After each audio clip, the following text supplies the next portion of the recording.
From the Russians' Hostomel airport runway to the deserts of Afghanistan, Warrior Assault Systems is a worldwide brand known to many for their reliable and affordable military equipment. Today, we're going to have a look at their history, some of their best equipment, and why professionals worldwide choose to trust their lives in this UK brand.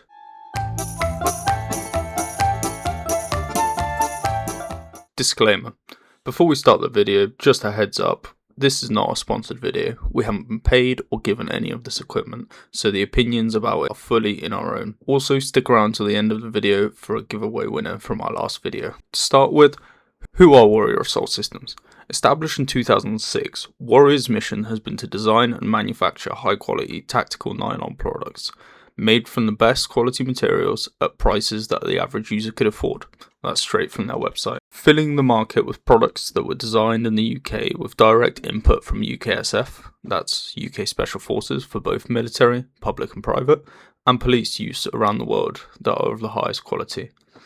Well, are they? We're going to find out, and don't worry, this video isn't just going to be full of glazing the brand. The designs were originally based in Hereford and manufacturing in the north of England with high quality original materials from the US of A. But as now they have moved a lot of their sewing operations to Eastern Europe and China, depending on the batch. Don't let that scare you though, as the quality control is still very high. The products originally got a good name from users during the global war on terror and Operation Herrick, which was the British designation for the operations in Afghanistan that were described as solid and hard wearing, especially the RICAS, DCS and 901 chest rigs, which have all been a staple of their lineup to this day. Nowadays, operators from all over the world have used their equipment, and plate carriers, like the DCS, have been heavily featured by both sides of the Russia-Ukraine conflict. Now onto the showcase. Luckily for us, we have some of their items on hand that we can show you. Remember to hit that like button on the video, as we've showed out a lot to showcase these products for you. And the better the video does, the more showcases we can do like this with funding. This right here, this is my Glock 40. This is my problem solver. Is the Dynamic Combat System, or DCS for short. It's undoubtedly their most popular plate carrier. On hand we have two here, both with different cummerbunds. Here we have the stock one that will come with the base model. Here's just a slight alternative with a lighter cummerbund that provides less protection in favour of more mobility in that area. The stock ones provide an ambidextrous way of opening and closing your plate carrier, meaning you can open it from either side, as well as the ability to attach 6x6 inch or 6x8 inch side plates. Quick release here for the quick wax on wax off action. Highly customizable, and the sizing chart is fairly simple, being S to M and L to XL. So definitely check your chest size before getting this. It also holds large standalone plates and SAPI plates front and back, as well as soft armor inserts. Moving on to the LPC. The LPC is a perfect example of their laser cut technology that can actually be base jumped with. As you can see, it's been cut to shape with high precision. We've got slightly different shoulder pads on this one, as well as a slightly off-coloured because, well, someone lost the original placard. My personal favourite part of this plate carrier is the body panels, or the caps for them. They're just made of the super comfy material that feels really nice to the touch. And you wanted something a bit different than normal ladder, hit your placard with some spice. Bro, that's a chest rig. What are you doing? Well, if we detach these, it's not, and then can actually be mounted to the placard of any Warrior other models that have the placard capability. Wow. So that's pretty neat. Now onto the RICAS Raptor. Their first works have kind of been discontinued now on some sites, some don't. It depends on your location. The RICAS came first, then the RICAS Compact, which offered 10% less protection in areas in exchange for mobility. Then finally the Raptor in 2015, which is closer akin to the RICAS Compact. Now this RICAS we have here is absolutely massive. RICAS actually stands for Releasable Integrated Combat Assault System because of its quick release system.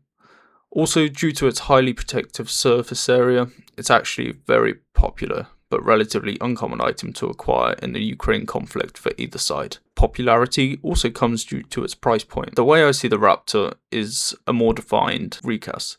They've had time to see what works and what doesn't, and made changes regarding it, like a better soft armor, plate backing and a suspension systems. integrated side armor pockets, and a slightly thinner shoulder straps. When I ask people, do you like warrior assault systems? And they say, they're okay. I tend to agree. The early works like the RICAS was a little too bulky for my liking, but I think they, as a company, have really come into its own, commercially and artistically. In the late 2000s, Warrior released this, the 901 chest rig.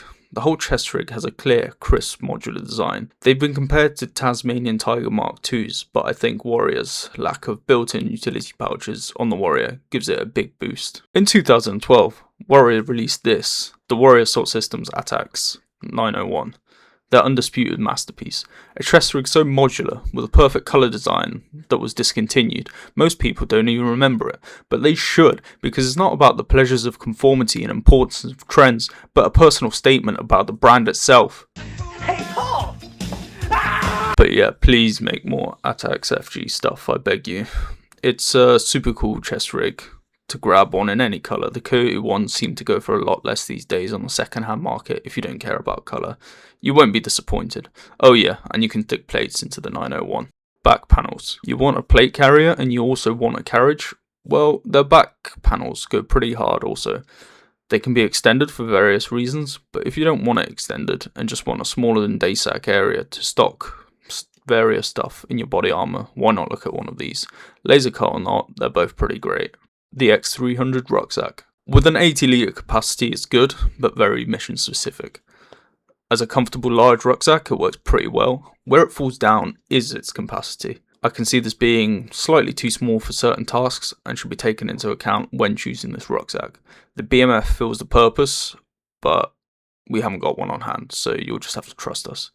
The X300 does have a nicely padded hip pad, as well as a rain cover that comes with it, and is super durable all in all. Personal favourite item, the dong flap. If there's one thing and one thing only I could have from this company, it'd be this. Their drop down utility pouch, or as I like to call it, the dong flap. I've never been a big fan of the larger sized groin guards, so for me this was the perfect piece as I didn't want to run a groin guard. Rather, I'd use my groin for extra storage. 2 compartments attached onto the body armour through Velcro. If you have a favourite item from the company, stick it in the comments down below.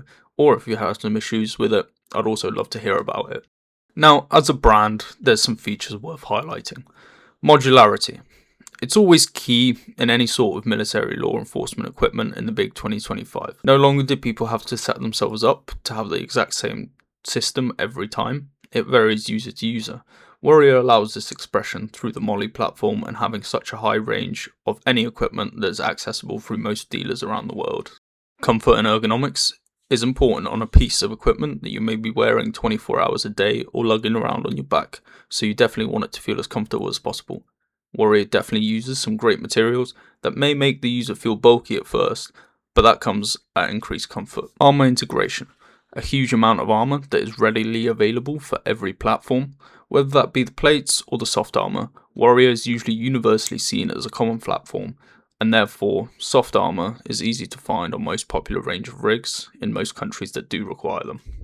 Quick release system. There are pain to put back on some of the older variants, hence I didn't want to mess around with it in this video, but the quick release system is a great tool to have when you actually need it, and pretty much a requirement to have in the 21st century. Which one should you use, and common mistakes? It all really depends on what you're looking for. If you're looking for just a modular platform for equipment stowage, the 901 is the go-to for its large molly panel and the ability to hold a plate and to fold up just into a chest rig, as well as if you need something purely casual with no need to mount plates, say an airsoft game or a milsim game. The 901 Elite Ops Bravo bundle provides everything you need for stowage, or just grab your own pouches and buy the base rig. The ability to mount whatever you want onto this is key here. If you want the ability to have a solid plate carrier with a wide selection of available armors, the DCS is your choice, as it's able to hold various soft armor levels on top of having plates. It also gives you the ability to mount side plates and side Kevlar if that's your thing, for an even larger increase in protective surface area.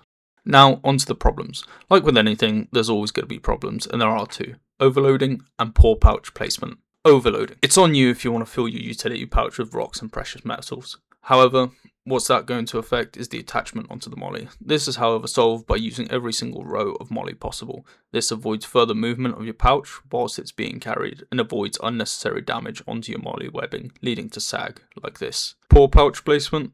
It's up to the individual really. It's very much a case of it's what you make of it and what's comfortable for you. So I'm not going to kill your vibe and say you can't fill your rig with GPS pouches. Go hard.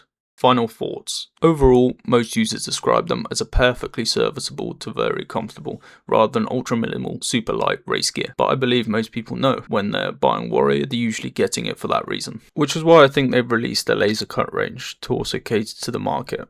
And I personally think that they do it pretty well. Just last week, they released some more laser cut magazine pouches for that minimalistic aero look, if that's what you're into. I'm not too big of a fan of it, but it's nice to see them sticking with the old and the new. Price wise, it's fairly reasonable. There's a lot of sales that go on in the UK for Warrior, where you are able to pick up a DCS for just over £100 in any colour. Durability is also great, and also made of original materials, and it's very easy to see that. As I said, this isn't a sponsored video, which just genuinely wanted to dive into a pretty popular brand that's widely used and give you our honest take. Now, onto the giveaway. Thank you for the response for the last video, we really didn't expect it. And if we aim for 2,500 subscribers, we'll do an even bigger giveaway than just a belt. So like, subscribe and comment. The winner of last video's giveaway is MXShitX. Congratulations. Send us an email on the site and we'll confirm it and send it out to you free of charge. Remember to check out our website, paladinmilitarysupply.com. Any suggestions to our next video is always welcome. And have a great day.